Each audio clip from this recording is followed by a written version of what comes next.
Déjà à l'âge de 12 ans, je rentre de façon spontanée dans l'entrepreneuriat.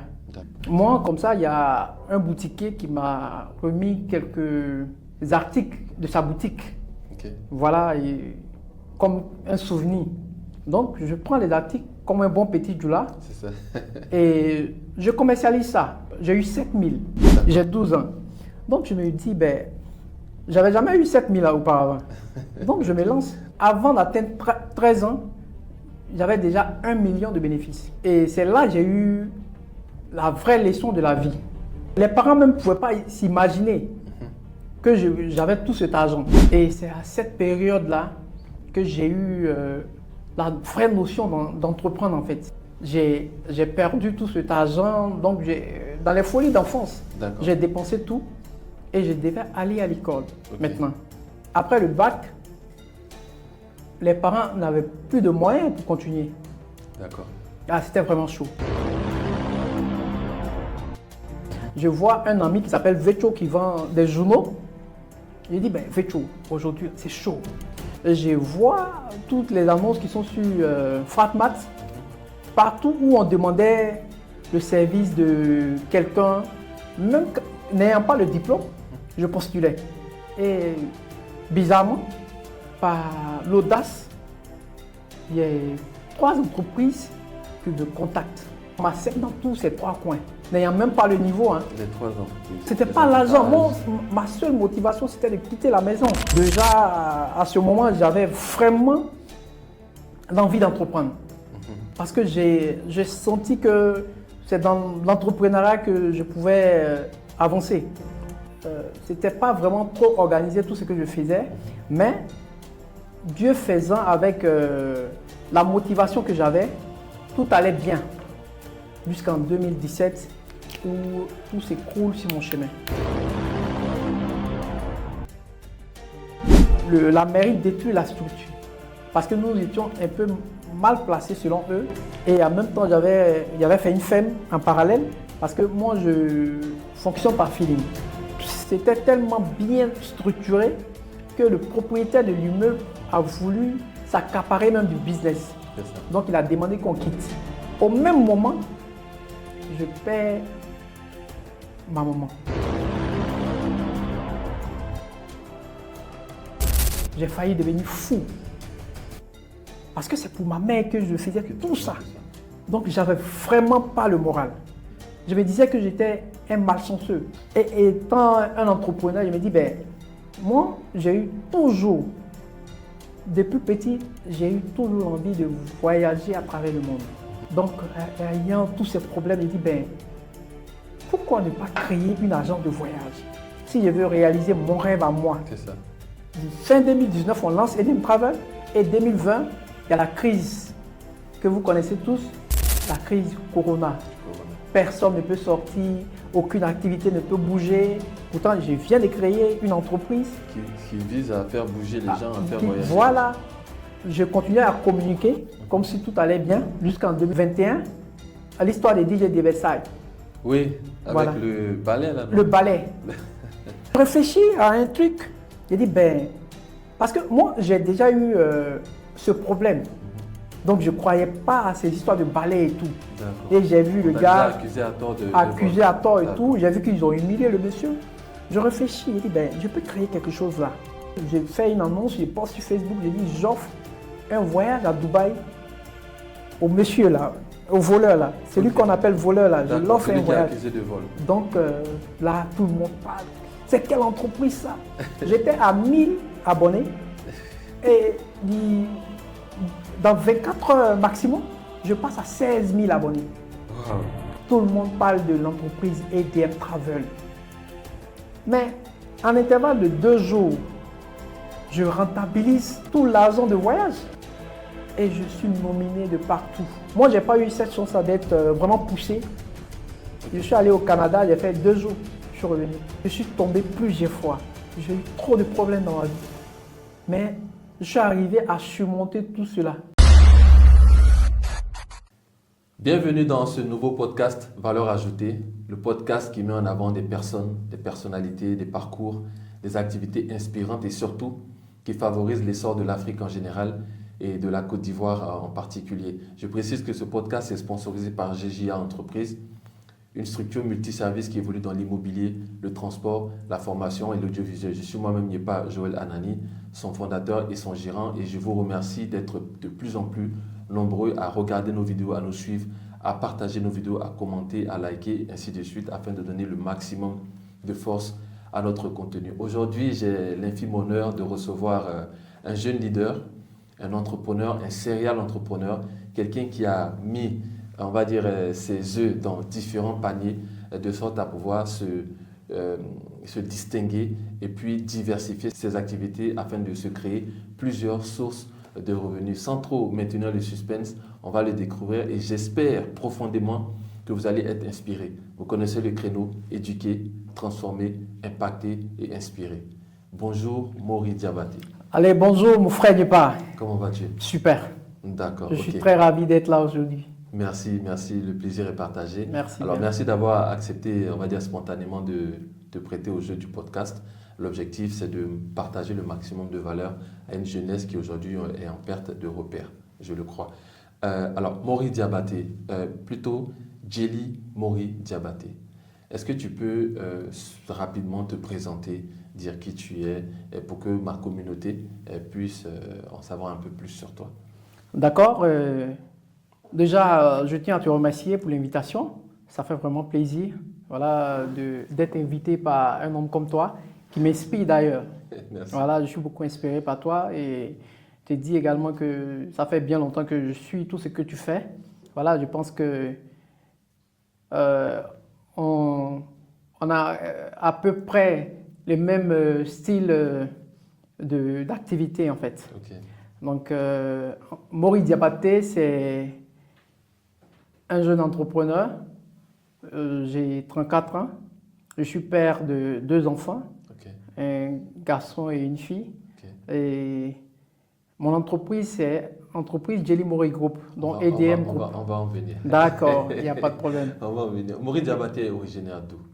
De Couteau, Couteau. ouais, dans le nord de la Côte d'Ivoire. D'accord, le nord de la Côte d'Ivoire, Ouais. donc musulman. Musulman, oui. D'accord, ok. Alors, dis-moi, Maury Diabaté, déjà, tu as un grand nom, j'ai l'impression que tu as un grand nom. Oui. Les Diabaté, c'est toute une histoire. Est-ce Ah que oui. tu peux rapidement nous en parler? Ben, les Diabaté, en général, c'est des griots. D'accord, Des griots, nous, on raconte l'histoire. Et tout ce qui est tradition orale, c'est des choses que les griots gèrent. Donc, je viens de cette grande famille-là. d'accord, ok. Alors, comment est-ce que tu te lances dans l'entrepreneuriat, Maury? D'accord, moi, je me lance dans l'entrepreneuriat très tôt. Voilà, parce que je ne suis pas né d'une famille nantie. Donc, D'accord. déjà à l'âge de 12 ans, je rentre de façon spontanée dans l'entrepreneuriat. D'accord, Déjà à 12 ans, on était en 2002, pendant la crise post-électorale, où vraiment c'était chaud en Côte d'Ivoire et nous on avait une année blanche. Donc pendant l'année blanche, les gens fuyaient, les boutiquiers, tout le monde voulait quitter le pays parce que c'était vraiment chaud. Moi je viens de l'ouest de la Côte d'Ivoire. d'accord, C'est vrai, je suis originaire du nord, mais ma famille réside vraiment à l'ouest de la Côte d'Ivoire. ok. Et à l'ouest, en ce temps-là, c'était vraiment compliqué avec la crise. Donc, quand tous ces étrangers qui géraient vraiment l'économie quittaient le pays, moi, comme ça, il y a un boutiquier qui m'a remis quelques articles de sa boutique. Ok, Voilà, et comme un souvenir. Donc, je prends les articles comme un bon petit djoula c'est ça. et je commercialise ça. Ok, Et je retrouve, j'ai eu 7000 bénéfice. bénéfices. Ok. Non, quand je vends tous les... Ah, la recette, c'est les- 7000. J'ai 7000, D'accord. j'ai 12 ans. Donc, je me dis, ben, j'avais jamais eu 7000 là auparavant. Donc, je me lance. On est en quelle année? On est en fin 2002. Ok, Voilà, on était en année blanche. ok, Voilà, à cause de la crise. Donc, je commercialise quelques produits là. Et avant d'atteindre 13 ans, j'avais déjà 1 million de bénéfices. à 13 ans. Avant d'atteindre 13 ans. Oui, j'avais déjà 1 million Ok, dans la vente de produits. dans la vente de ces divers produits-là. Produits divers. Voilà. Donc, au même moment que j'ai eu tout cet argent, Mhm. et c'est là que j'ai eu la vraie leçon de la vie. Qui était- Parce que il me disait quoi? Je me disais que c'était vraiment facile d'avoir de l'argent. Hein. Oui, Parce qu'à 13 ans, avoir 1 million, c'est beaucoup. c'est pas donné à tout le monde. D'accord. Donc, j'ai, comme un enfant, hein, j'ai dépensé aussi rapidement cet argent. Ok. Donc, j'ai eu la leçon de la vie. Mais même normalement, moment. normalement, à 13 ans, en général, hein, quand nous on était petits, quand tu reçois une somme d'argent, tu vas donner à maman. Justement, en fait, les parents même ne pouvaient pas s'imaginer que j'avais tout cet argent. Ah d'accord, ils pourraient même Voilà. se Moi, j'étais dans mes petits business, je vendais comme un petit doula. Voilà, des piles, tous ces petits gadgets-là. Et j'avais une tante qui gardait cet argent, bien précisément. Donc tu as 1 million. J'ai et 1 million. Tu gaspilles ça aussi rapidement que Je ça. gaspille les 1 million aussi rapidement. D'accord. En m'achetant le téléphone portable, je m'offre 2 téléphones portables, je m'offre tout ce que je voulais. D'accord. Et l'année qui doit suivre, je dois reprendre les cours. D'accord. Parce que nous ne sommes plus en année blanche. Et c'est ce que j'allais dire. D'accord. Voilà. Ok. Et c'est à cette période-là que j'ai eu la vraie notion d'entreprendre en fait. D'accord. Parce Et que tu disais que c'est là que tu as appris une leçon de vie. une leçon de Quelle vie. leçon de vie tu as appris de ce parcours-là? D'accord, j'ai compris que j'ai compris les finances en fait. On peut D'accord. avoir de l'argent aujourd'hui et tout perdre C'est ça, d'un seul coup. d'un seul coup. Et c'est le problème que j'ai eu. J'ai perdu tout cet argent, donc dans les folies d'enfance, D'accord. j'ai dépensé tout et je devais aller à l'école Ok. maintenant. Pour un enfant qui est habitué à toucher une certaine somme, et là, il voit la réalité parce que j'ai plus cet argent. D'accord. De 2003 jusqu'en 2010, l'année où je passe le bac, c'était vraiment chaud. C'était vraiment chaud, j'arrivais plus à joindre les deux bouts. Ok. Donc, j'ai vraiment compris toute cette leçon de vie qu'on peut avoir aujourd'hui et demain perdre. Tout perd. Donc, D'accord. c'est là qu'il y a eu la notion de gestion, La gestion. de création d'entreprise et tout. Et justement, Voilà. en parlant de gestion d'entreprise, Oui. qu'est-ce qui te pousse à créer Ivoire Assurance en 2014? Déjà, quand je disais que j'ai compris pas mal de choses. Donc, déjà en 2010, où j'ai le bac, après le bac, les parents n'avaient plus de moyens pour continuer. D'accord. Ah, c'était vraiment chaud. Et je restais là à réfléchir comment m'orienter. Je passais des nuits blanches. Donc là, je vois une anecdote là. Je vois un ami qui s'appelle Vecho qui vend des journaux. J'ai dit, ben Vecho, aujourd'hui c'est chaud. Et ce gars m'aidait un peu. Et je vois toutes les annonces qui sont sur Fratmat. Partout où on demandait le service de quelqu'un, même n'ayant pas le diplôme, je postulais. Et c'est comme ça que j'ai postulé dans 5-6 entreprises. Et bizarrement, par l'audace, il y a 3 entreprises qui me contactent. Et ces entreprises-là sont des entreprises qui sont tous dans l'assurance. Ok. Donc, je vais à ces entretiens-là. Et bizarrement, on m'accepte dans tous ces 3 coins, n'ayant même pas le niveau. Hein. Les 3 entreprises. On Et m'accepte du coup, dans tu ces choisis laquelle? 3 entreprises. Tu choisis laquelle et pourquoi? Je choisis 3A Assurance à l'époque qui n'existe plus. Oui, qui n'existe Voilà. pas. Donc, je choisis 3A Assurance. Pourquoi? Le feeling. Le feeling. Voilà. C'était pas l'argent qui était... Non, c'était Les pas l'argent. avantages. Ma seule motivation, c'était de quitter la maison. Ah, d'accord. Ok. C'était de quitter la maison. Donc, on me prend comme un commercial là. Déjà, à ce moment, j'avais vraiment l'envie d'entreprendre. D'accord. Parce que j'ai senti que c'est dans l'entrepreneuriat que je pouvais avancer. Mais quand tu es recruté à 3A Assurance, à quel Oui. moment tu crées toi-même ta propre assurance? Ben, Voilà. je me suis donné 1 an. Je me suis donné 1 an de travail et j'ai travaillé pendant ces 1 année-là. Et après, j'ai eu une autre idée de créer moi-même une boîte d'assurance. Et j'explique à mon patron de l'époque, qui me donne tous les rouages, il faudra avoir une entreprise et tant. Je dis, OK. Donc après ces 1 an, j'ai eu une autre idée. J'ai dit, ben, en plus de l'assurance, je vais faire quelque chose d'autre.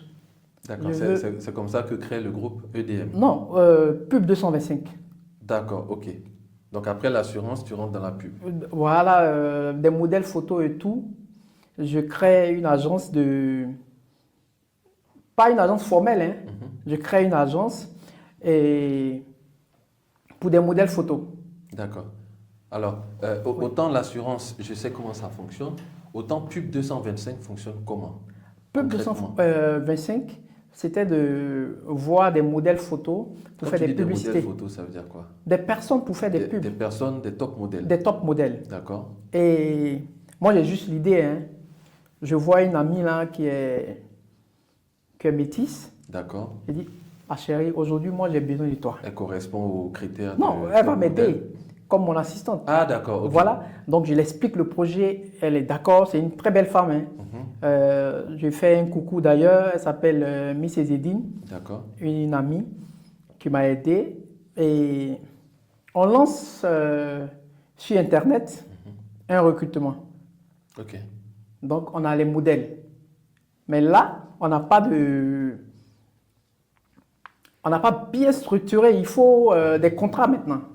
Et on prend le courage, on va voir des agences, on les explique le projet, on fait des contrats et tout de suite là, il y a des agences qui nous acceptent.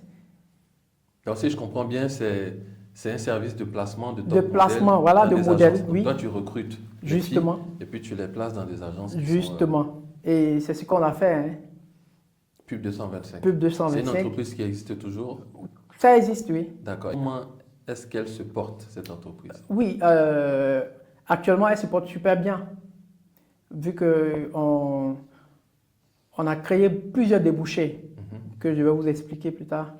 Donc là, on a un contrat où le premier contrat, je touche 1,5 million Ok. pour des modèles qu'on a donnés à des sociétés de mèches et tout. Donc c'est cet argent-là qui va me pousser, me permettre à ouvrir bien l'entreprise À ouvrir quoi? d'assurance. À ouvrir quoi? L'entreprise d'assurance. Ah, d'accord. Ok. Voilà, à faire une petite baraque pour l'assurance. Et là, j'ai pub 225, j'ai Ivoire Assurance. Et pour Ivoire Assurance, pour revenir à Ivoire Assurance, il me faut des commerciaux. Effectivement. Il me faut des commerciaux, il faut bien structurer. Là encore, je me joue de mon mindset, je fais un grand recrutement. Je demande qu'il y a une très grosse boîte d'assurance que recrute. Pourtant, mon entreprise vient de démarrer, hein. C'est ça. Voilà. Et là, j'ai plus de 200 personnes qui postulent. Et je crée vraiment une grande conférence. J'explique. En fait, c'est la vision que j'expliquais. D'accord. Et ces personnes-là ont compris la vision. Pour eux, j'avais une très grande entreprise, hein.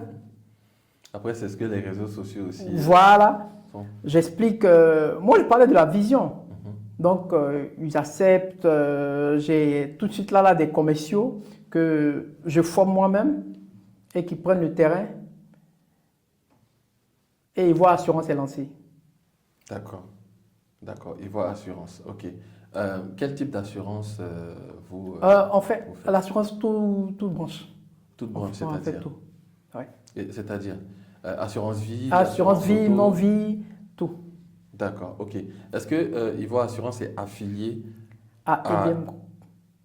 EDM Group. À EDM Group. Mais en fait, très souvent, on a les grandes boîtes, telles que, bon, pour ne pas les citer, Sono, NCA et tout. Est-ce que Ivoire Assurance est affilié à un de ces grands groupes-là? Bien sûr, bien sûr. Lequel? Nous sommes affiliés à SAA. Ah, d'accord. À SAA Assurance, oui. D'accord, ok. À quel moment tu décides de basculer dans EDM Travel, agence de voyage? Oui, j'allais en venir.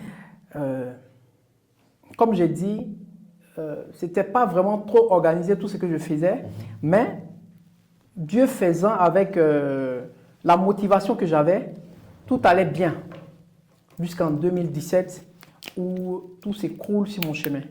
Oui, j'ai entendu parler de ça. Voilà. Qu'est-ce qui s'est passé exactement? En 2017, ma structure d'assurance,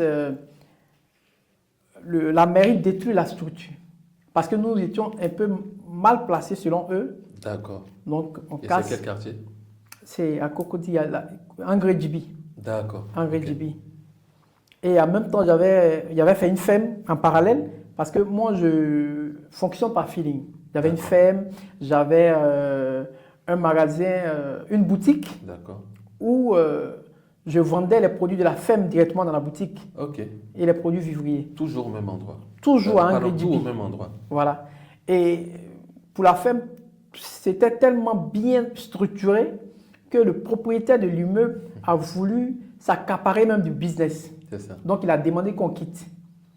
Donc, on ferme la boutique, on casse, comment on appelle, la maison de l'assurance. Et au même moment, je perds ma maman. Ah. Je perds ma mère. Wow. Donc, j'ai failli devenir fou. Parce que c'est pour ma mère que je faisais Que tu tout fais ça. tout ça. Je me lançais dans toutes les entreprises pour faire plaisir à cette dame-là qui m'a vraiment épaulé. N'ayant même pas les moyens, mais elle était toujours à mes petits soins. Ok. Elle me disait toujours, mon fils, ça va aller et tout. Et tu perds cette personne-là. Tu n'as plus cette motivation-là. Tu n'as plus cette motivation. Donc, c'était vraiment compliqué. Et au même moment, perdre tout ce que j'avais comme entreprise. Donc, là, je suis obligé de fermer tout, de vendre tous les produits de la boutique, de liquider tous les poulets et tout. Ok. Donc, j'avais vraiment pas le moral. Et comment tu as remonté justement cette pente après ce coup dur? Et j'ai eu d'autres débouchés. J'ai vendu tout, mes articles, j'ai vendu tout, mais j'avais un peu de liquide. C'est ça. Et c'est là, je me suis dit que là, c'était vraiment compliqué. Parce que je me disais que j'étais un malchanceux. Avoir tous ces problèmes-là au même moment, c'était vraiment compliqué. Donc, j'avais un peu d'argent que j'avais peur de perdre. Donc, j'ai injecté cet argent-là dans l'immobilier. D'accord. J'avais des sites où on devait faire des lotissements et tout. J'ai dit, je me suis libéré de cet argent-là. J'ai financé ce projet en 2017. Et à partir de 2018, ma seule envie, c'était de voyager. Quitter même la Côte d'Ivoire. Et étant un entrepreneur, je me dis, moi, j'ai eu toujours, depuis petit, j'ai eu toujours envie de voyager à travers le monde, de faire au moins 100 pays. Ça, c'était mon rêve. Ok. Donc, ayant tous ces problèmes, j'ai dit, pourquoi ne pas créer une agence de voyage si je veux réaliser mon rêve à moi? C'est ça. C'est là qu'il me vient l'idée de créer l'agence EDM Travel. Et on lance EDM Travel à partir de 2019. Et subitement, en 2020, fin 2019, on lance EDM Travel. Et 2020, il y a la crise que vous connaissez tous, la crise Corona. Du Corona. Personne ne peut sortir, aucune activité ne peut bouger. Pourtant, je viens de créer une entreprise Qui vise à faire bouger les gens, à faire voyager. Voilà. Et là, plus personne ne peut sortir. J'ai ma passion, mais je veux, au-delà même de ma passion, je veux vendre ce rêve-là que moi j'ai à travers les voyages. Et du en coup, tu as fait 2020, comment? il y a encore un problème. Et du coup, comment est-ce que tu t'es organisé pour que cette entreprise vive malgré le Covid? Eh ben, je continuais à communiquer comme si tout allait bien Sur jusqu'en les réseaux 2000, sociaux. voilà, jusqu'en 2020, 21, où il y a eu un truc sur Internet où à l'histoire des DJ de Versailles, Oui, avec voilà, le balai là, le non? ballet, où Le le fameux ballet c'est vol. le cou C'est du ça. gars. Je réfléchis à un truc. J'ai dit ben, parce que moi j'ai déjà eu ce problème, donc je ne croyais pas à ces histoires de ballet et tout. D'accord. Et j'ai vu On le t'a déjà gars accusé à tort de vol. accusé à tort et D'accord. tout. J'ai vu qu'ils ont humilié le monsieur. Je réfléchis, j'ai dit, ben, je peux créer quelque chose là. Je peux créer quelque chose là. Et j'appelle le monsieur, j'ai fait une annonce, je poste sur Facebook, je dis, j'offre un voyage à Dubaï au monsieur là, au voleur là. Celui Ok. qu'on appelle voleur là, je D'accord, l'offre un celui qui est voyage. accusé de vol. Donc là, tout le monde parle. C'est quelle entreprise ça? J'étais à 1000 abonnés et dans 24 heures maximum, je passe à 16 000 abonnés. Waouh. Tout le monde parle de l'entreprise EDM Travel. Tout le monde parle de EDM Travel. Et effectivement, j'offre le voyage. Je fais les procédures, je fais le passeport, je Ah fais bon? tout. J'offre le voyage. Ok. Mais quand je dis, je lance sur les réseaux sociaux, j'offre un voyage à ce voleur, tout le monde m'insulte. Mais en intervalle de 2 jours, je rentabilise tout l'argent de voyage. D'ailleurs, ça pas que sur les réseaux sociaux, plus ils t'insultent. Plus on Plus- t'insulte, plus on te connaît et C'est plus ça. tes affaires peuvent avancer. En 2 jours, j'ai fait un chiffre d'affaires pas possible. Et j'offre le voyage au monsieur. Il va à Dubaï, il profite et tout. Et tout le monde parle d'EDM Travel. EDM Travel. Je suis invité partout. Je suis nominé partout. Justement, on va parler des nominations. Ouais. En 2021, tu es nominé prix Bassim pour ton engagement envers l'emploi des jeunes, Justement. le prix Olisden pour la meilleure agence de voyage, prix africain du mérite de l'excellence à Kigali. Félicitations. Prix GTZ, parce que c'est une chose d'être reconnu chez soi, mais quand on est reconnu à l'international, c'est un autre niveau. Le prix GTZ en Allemagne et le prix de la meilleure agence de voyage en Côte d'Ivoire. Que représentent toutes ces distinctions pour toi et qu'est-ce que ça t'a apporté concrètement? Ben, pour la première nomination, qui était le prix Bassim, pour le meilleur jeune qui emploie plus de personnes dans son domaine, quand on m'envoie la nomination, j'ai dit, ben, qu'est-ce que je fais pour mériter ça? C'est ça. Parce que je me suis dit que je ne méritais pas. Et à l'époque, on dit, ben, bien sûr, vous méritez. Parce que nous voyons tout ce que vous faites sur les réseaux et vous méritez ce prix-là. Ok. Donc ça, c'était le tout premier prix. Il était vraiment jeune. C'est la parmi première tous. récompense qui te La tombe première dessus, quoi. récompense. D'accord. Et comment tu appréhendes les autres? Ça vient comme une confirmation? Oui, ça avait comme une confirmation. Et après, on m'invite à Kigali. Ah oui. Après, c'est une nomination de l'Allemagne. Parce que je bougeais vraiment maintenant sur les réseaux sociaux. Je D'accord. montrais tout ce que je faisais. Ok. Et je suis nominé de partout. Et après même, tu reçois le prix africain du mérite de l'excellence. Justement. J'ai reçu pas mal de prix. Jusqu'à ce que je décide en 2022 de ne plus recevoir de prix. Tu décides de ne plus recevoir Je de prix. décide de ne plus recevoir de prix. Comment on décide de ne plus recevoir de prix? Ben, je me suis dit que c'est pas ça la finalité. Je me suis dit que ces récompenses ne sont pas la finalité. C'est pas ce que nous recherchons. C'est quoi la Parce que- finalité alors pour toi? La finalité, c'est d'impacter les gens.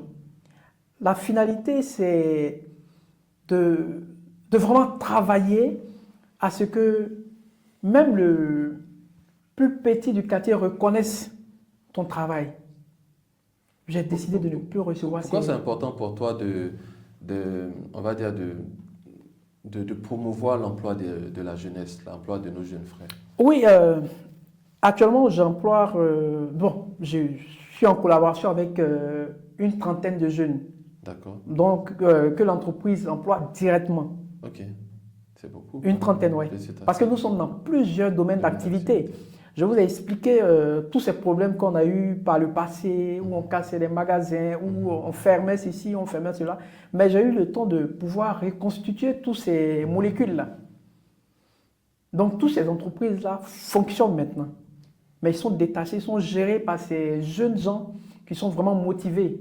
Ok. Parce que nous formons désormais une équipe. Effectivement. Donc, moi, je n'ai pas eu cette chance d'être vraiment poussé. Je n'ai pas eu cette chance d'avoir un mentor, d'avoir ce genre de personne, non. J'ai lancé tout seul. Voilà, je me suis lancé tout seul. L'entrepreneuriat Voilà, dans tout la seul. nature. Et par moments, ça marchait. Par moments, ça ne marchait pas. Sans vraiment maîtriser tout ce qui était entrepreneuriat. Hein. C'est maintenant que je me fais former. Maintenant que je suis assis, que j'ai un petit niveau, C'est ça. j'ai la possibilité de réaliser certains de mes rêves, dont c'est 100 pays que je voulais faire. Mais actuellement, je suis à 40 pays. Waouh, Ouais. 40 pays, c'est énorme. Ouais, actuellement, je suis à 40 pays. Ok. Je me permets même certaines folies. Ok. Je suis allé au Canada, j'ai fait 2 jours, je suis revenu. Waouh. Je voulais juste voir le Canada. 2 jours au Je suis Canada. allé pour 2 jours, pourtant j'avais un visa de 4 ans. D'accord. Je suis allé Tu es juste parti 2 voir jours. pour revenir. Oui, Mais parce que pourquoi ne c'est... pas être resté un peu plus longtemps? Non, je voulais juste visiter. Hein. Juste visiter, juste profiter. D'accord. Voilà, Ok. parce que c'était ça ma motivation déjà. D'accord. D'accord. Avoir des Certains- rêves certains et pourraient dire pouvoir que tu as beaucoup réaliser ses d'argent. rêves.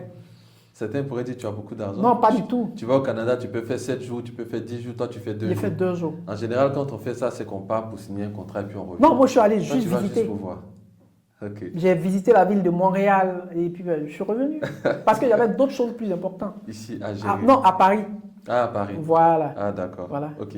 Tu reprends souvent une citation de Bruce Lee qui dit ne crains pas l'échec. Comment tu appliques cette citation au quotidien dans tes activités? Ben, cette citation me motive parce que moi je suis tombé plusieurs fois. Je suis tombé plusieurs fois. J'ai eu trop de problèmes dans ma vie. Mais je suis arrivé à surmonter tout cela. C'est tous ces échecs-là qui font de moi ce Maurice Diabaté que vous voyez devant vous aujourd'hui. Et puis une période de ta vie où tu as traversé, tu le dis toi-même, la dépression. La dépression, oui. Dans un contexte africain, souvent c'est un mot qui est très peu compris. Souvent même il y a un déni. C'est-à-dire que comment tu sais que tu es en train de faire une dépression en tant qu'entrepreneur, en tant qu'Africain? Ben, ici, mais c'est pas notre grand soutien, sont nos parents et nos proches. Et moi, j'étais vraiment attaché à ma mère que j'ai perdue très tôt, D'accord. où j'étais vraiment dans l'élan de mes activités. Ok. C'est à ma mère que je me confiais. Et j'ai eu tous ces problèmes. Il n'y avait plus personne autour de moi. Pas d'amis, personne. Et pourquoi pas d'amis? Euh, On a toujours des amis qui sont... on a tous des amis, mais mes amis à moi à l'époque n'étaient pas dans ma réalité, quoi. D'accord. On n'avait pas les mêmes visions des choses. Donc, ils ne pouvaient pas comprendre ce que moi j'appelais dépression. Ils ne pouvaient pas comprendre ce que moi j'appelais problème. Je vois. Voilà. D'accord. Ok. Et comment tu t'es relevé de cette dépression après le coup dur? Est-ce qu'il y a eu une personne qui est venue t'aider? Quel était ton mindset pour sortir de cette dépression? Comme toi, hein, tu inspires beaucoup de personnes. Il y a ces personnes-là, Zach Mokassa. Oui. Un jour, je regardais une des vidéos de Zach Mokassa. Il me suis senti indexé par la vidéo. La vidéo parlait typiquement de moi. Me disait que ce n'était pas la fin d'une vie. Et après, je me suis ressaisi. Il me dit oui. En ce moment, j'avais déjà mon fils. Il me dit, ben, je n'ai pas ma mère, mais j'ai encore un fils qui compte sur moi. Je n'ai pas le droit de pleurer là. Et ça m'a motivé à aller de l'avant. Donc, ça m'a fait que j'ai surpassé cette dépression. Cette dépression. Voilà. D'accord. Ok. Toi qui parlais de voyage tout à l'heure, s'il y avait une destination qu'on te proposait de faire là maintenant, quelle serait cette destination? J'allais dire Dubaï. Pourquoi Dubaï? Tu as fait 40 pays. Il J'ai fait n'y a pas Dubaï dedans? Non.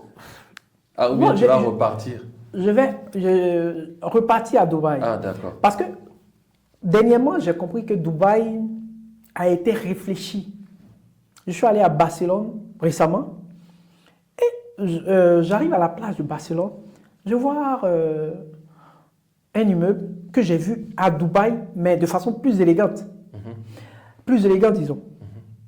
Je demande, mais ça, j'ai l'impression que j'ai déjà vu cette plage. On dit oui, c'est Dubaï. Ils ont copié ici. C'est-à-dire que Dubaï a copié presque toutes les bonnes parties du monde. Quand tu vas à New York, tu retrouves un peu Dubaï. Ok. Quand tu vas à Paris, tu retrouves quelques similitudes avec Dubaï. Dubaï, c'est le désert.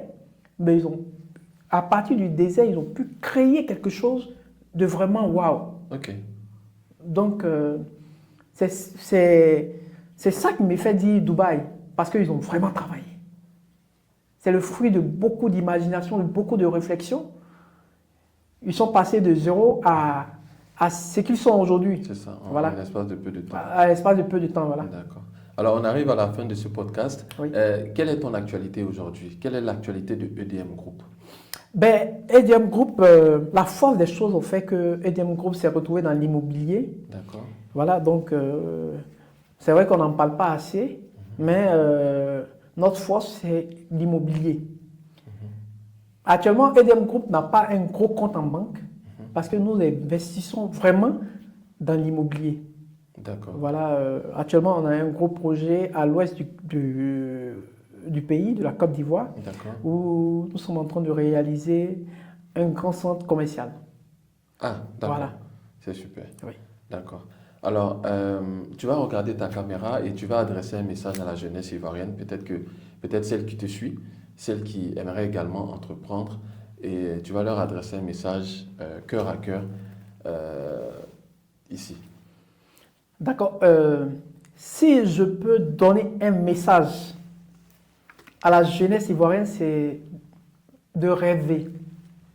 Ne donnez pas de limite à vos rêves.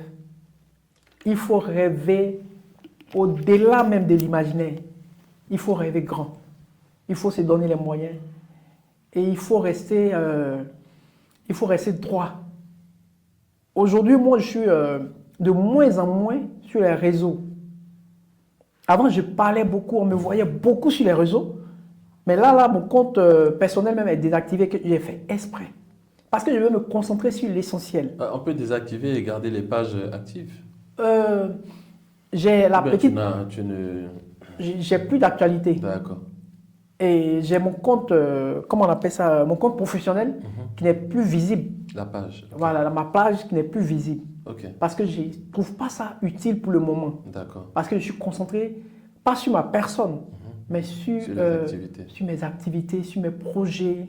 Parce qu'aujourd'hui, la jeunesse fait l'erreur de publier tout et n'importe quoi. Et ça nous crée préjudice. Et si la jeunesse de Côte d'Ivoire a un problème aujourd'hui, c'est d'aller aussi vite. On veut aller trop vite.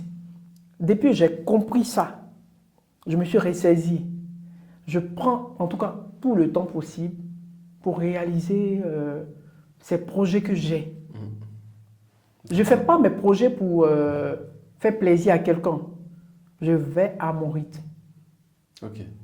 Donc, que chacun prenne conscience de ce qu'il veut et d'aller à son rythme et bien. Alors, vous venez d'assister à un podcast court mais puissant de notre ami Maury Diabaté, un serial entrepreneur qui, malgré les turpitudes de la vie, malgré les coups que la vie a voulu lui donner, a su se relever. Vous avez pu voir son engagement pour la jeunesse ivoirienne. Nous allons tout simplement prier, nous accorder pour que, à travers ce podcast, ces activités puissent être de plus en plus connues. Vous l'avez compris, il ne souhaite pas être mis en avant, mais plutôt mettre ses activités, mettre la jeunesse qui l'accompagne en avant. Et j'espère que ce podcast pourra aider. Je précise que ce podcast est toujours sponsorisé par GGA Entreprises, une structure multiservice qui évolue dans l'immobilier, le transport, la formation et l'audiovisuel. Je suis Niepa Jelanani, son fondateur et son gérant. Merci encore de toujours être de plus en plus nombreux à nous suivre, à partager nos vidéos, à liker, à commenter pour donner de plus en plus de force à notre contenu. Au prochain podcast.